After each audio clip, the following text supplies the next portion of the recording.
Someone says the golden rule is to treat others the way that you would want to be treated. But I heard recently that there's a platinum rule, is to treat others the way that they want to be treated. And that's very important because not everyone wants to be treated the way that you want to be treated. And you have to allow people to come into your space or for you to enter their space and for you to recognize, okay, you know, they may want something totally different. And how can I maneuver with what I know to make them happy? And then the same for yourself. You know, you should be treated the way that you want to be treated. And everyone isn't this same like thing. It's a spectrum. And we have to realize that everyone falls somewhere in this spectrum and we have to treat them accordingly.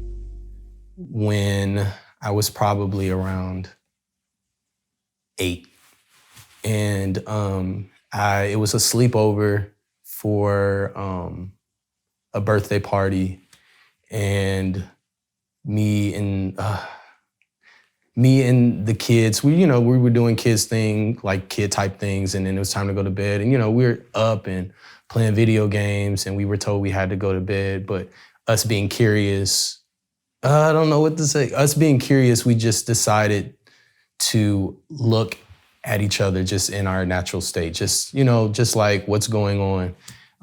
And I think I was the oldest. It was maybe like me at like 9 or 8 or something like that. And maybe right under me was like 7. We were all in the same age group.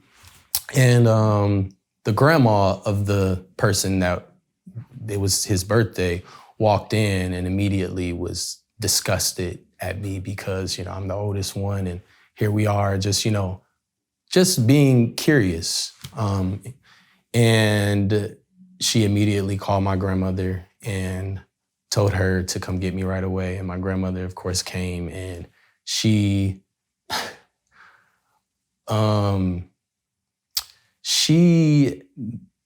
I can tell she was very angry, and I felt very bad about what happened. But also I didn't really have any understanding. I mean, I didn't even know what was going on. We were just like, being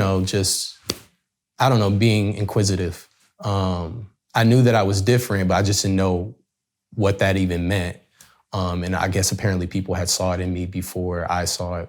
Anyway, we get home and she's very upset and I'm feeling very terrible about what happened. And this is putting in my mind that whatever this is that she's upset about is wrong. The next morning she wakes me up and she has me read like some scriptures. I can't even remember what they were, but they were like scriptures pertaining to like being gay or sleeping with another man. And I had no idea what I'm reading. I probably couldn't pronounce a lot of the words. I'm just sitting up there mumbling and she's like, read it over and over and over again, to the point where I'm like crying now because I'm like, what did I do that's so wrong? Like, I didn't understand. Because I didn't know anything about sex or anything like that. So anyway, what ended up happening is that she admitted me into a psych facility for children to try to fix what was going on. It was a Christian psych facility. I can't remember what it was called, maybe Charter or something like that. But it was Christian based, and they were a part of almost like a converting type of situation. It's what it was, I guess. And I was there for 3 months, and I didn't have much contact with my family. I just was in a new place, and they were basically talking about things that I didn't even know. I had no idea what they were talking about. I'm just there, this little lost kid, like, why am I here?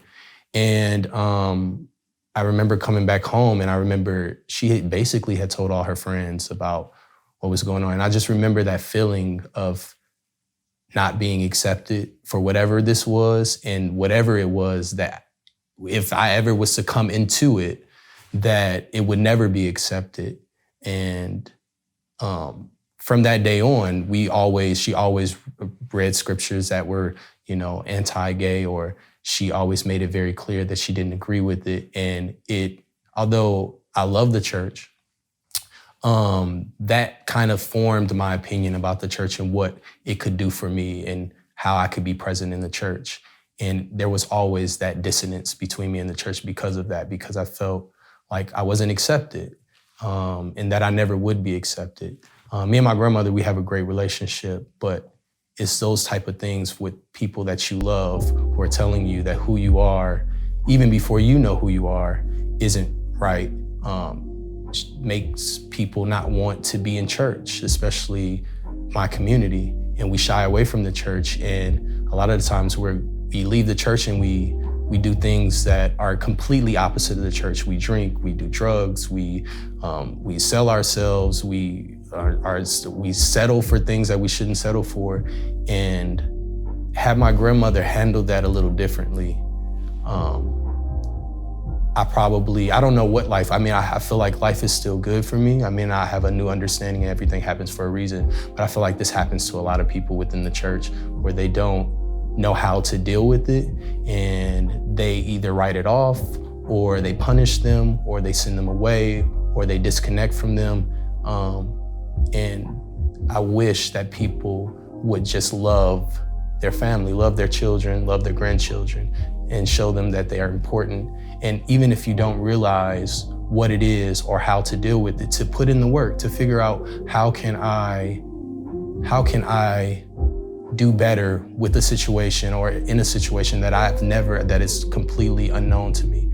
Because it's important, you're dealing with real lives, and these people are gonna grow up to have resentment, they're gonna grow up to do whatever, and it's your job as a caring parent or whomever you are to raise your child in the right direction, but also to make sure that they're safe in this world, that when they do decide to live their lives, whether they continue with Christianity or not continue with Christianity, that they're able to maneuver through life that's going to be beneficial to them. And I feel like sometimes in the church, we forget that parenting is also that, in raising your child in the way that they should go. That sometimes it's just like loving them. And church is great and the gospel is great, but loving someone just for being who they are, for being a human, is very important. I would want my community to know to continue to show up in spaces that people, it's hard to show up in spaces where people say who you are is wrong, but I would say continue to show up, keep your faith, show people who you are, show people that you deserve to be loved, show people that you're beautiful, show people that you deserve to be seen. We should take up these spaces and change the minds of everyone, basically, specifically in church. We see there's gay people and people of LGBTQ plus community in church. We see them, but it would be nice if we stood up and said, this is who we are. We deserve to be here.